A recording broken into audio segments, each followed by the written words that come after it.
and I definitely wanted to be able to stay. I've been in my current apartment for about 4 years now, and before COVID, I was pretty good. So Stay DC definitely helped. They gave me the opportunity to stay, where I'm at. This is my home. My first apartment actually, and my landlord, she was very reasonable throughout the process. She understood that it's a pandemic, and I'm definitely thankful for her. But Stay DC made it possible, so I don't have to worry about where me and my kids are going to live, or how I'm going to be able to pay off all this rent. So I'm very appreciative of it, and I really do hope that more people can do it, because it's definitely worth it.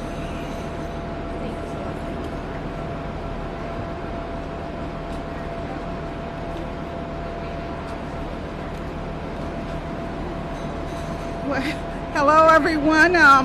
Just wanted to join the chorus to say that we are actually getting money to our renters, and therefore we get money to our landlords, and of course to the utility companies.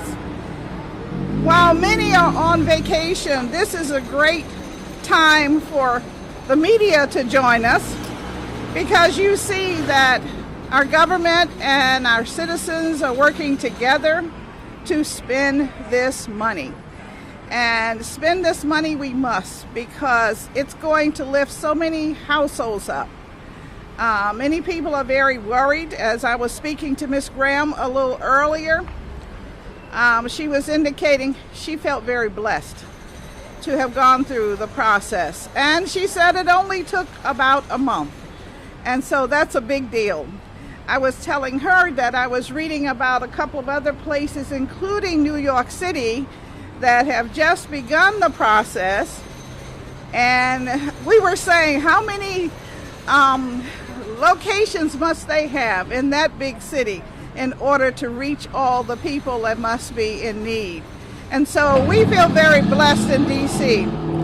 A little bit about the statistics. I think we are one of the few that got as early a start as we did, even though we in the district are so familiar with everything working like clockwork that we might have taken an issue with it. But we're moving forward now. We're at about a little more than 50 million, and it seems to be around 3, maybe 4 million that is expended every week. At that pace, we will get to the 65%, or about 130 million that we need to expend so that we can hold on to the balance of the funds.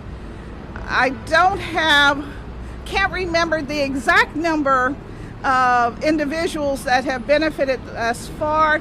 I believe it may be in the neighborhood of about 8,000, and I think we have pending a good 15,000 applications. Now, what does that say? Since we are very focused on the eviction moratorium and what that means, it really says that evictions do not move forward if you have an application in. And so I'm encouraging everyone, please get your application in so that we can take care of you and your household. And so today, again, I'm glad to have had the opportunity to join with the government and citizens here at the Department of Housing and Community Development. And as I said, people are on vacation, but I hope you guys will note, and women will note, that, the government's still working, because we have a need to service our community. And so, as chair of the Housing and Executive Administration Committee, it's a pleasure to have had an opportunity to join Drew Hubbard and Ms. Graham for this occasion. And I believe you're going to hear from someone who is very important. That's Ms. Taylor. She's going to tell you what her group has been doing, and it's been tremendous, okay? So thank you very much for giving me a moment.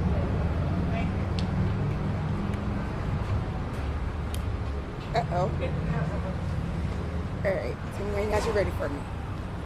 Alrighty. Hello, everyone. My name is Lorraine Taylor. I am the outreach manager for the Stay DC program. So my team is the outreach ambassadors. You may see us out in the community with these lovely shirts on. And we just go out into the community to educate everyone on this amazing program that the government has in place for us. So we go to different events throughout the week. We go to high traffic areas. We go to the wards that need this program the most. So we've been in Ward 8, Ward 7, Ward 5. We go to these communities to educate everyone about this program. We encourage everyone to please, if you see any of our ambassadors out in the community with these t-shirts on, pull them aside. They are there to help you complete applications, upload documents, answer any questions that you may need that you may not have the answers to. And that's what we're here for. We are here to encourage you. We're here to assist you and to overall be a guiding force. The community has given us an extremely overwhelming positive just response, and I'm just so excited about what we're going to be doing, the work that we've already done, and there's so much more to get done. So I encourage you, if you hear about any events that are going on, please feel free, come on out, follow our Twitter, go to the website, stay.dc.gov. We are here to assist, and we are here to encourage you. Whatever you need, we will be there to provide. Thank you guys so much.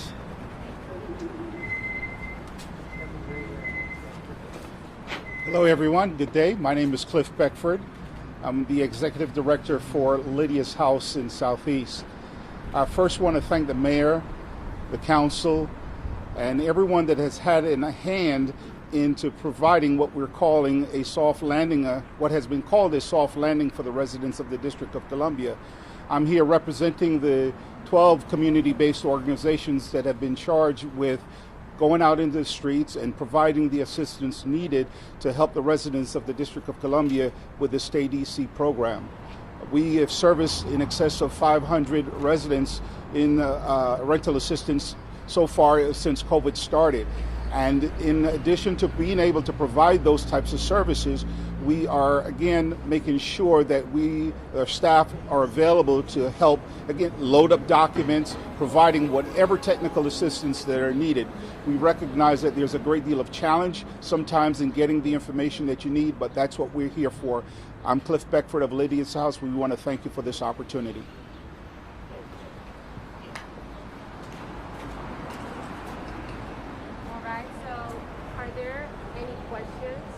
Can you talk a little more about the use it or lose it aspect of this, the 130 million target you have to hit to keep the money? Sure. So part of the requirements of the federal money is we had to spend a certain percentage by this fall in order to access the rest. So I believe it's 65%? 65% had to be spent in order to access the additional balance. The process, we've heard from people that it's cumbersome, intimidating, a lot of that.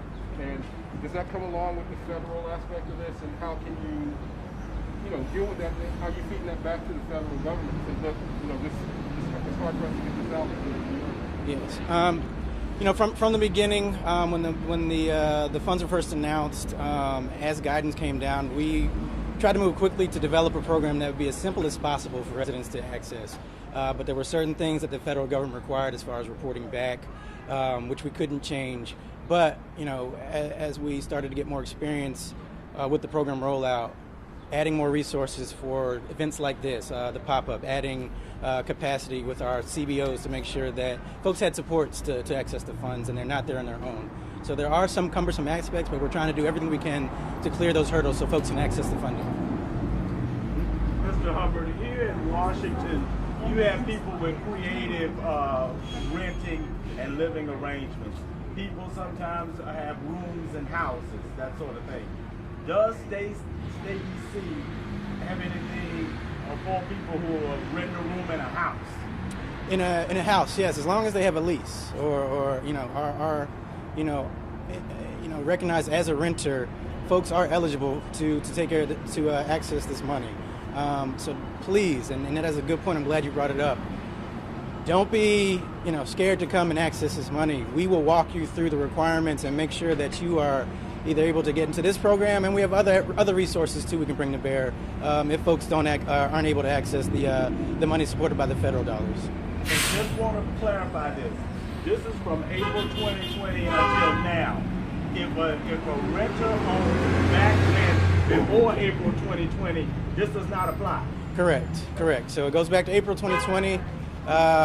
With that, we can go that far back. We can also pay 3 months rent in advance, up to 18 months total in assistance. Do you have any sense of how many people are in need of this? I mean, you have your limits, but do you have numbers on how many people are? It's 40.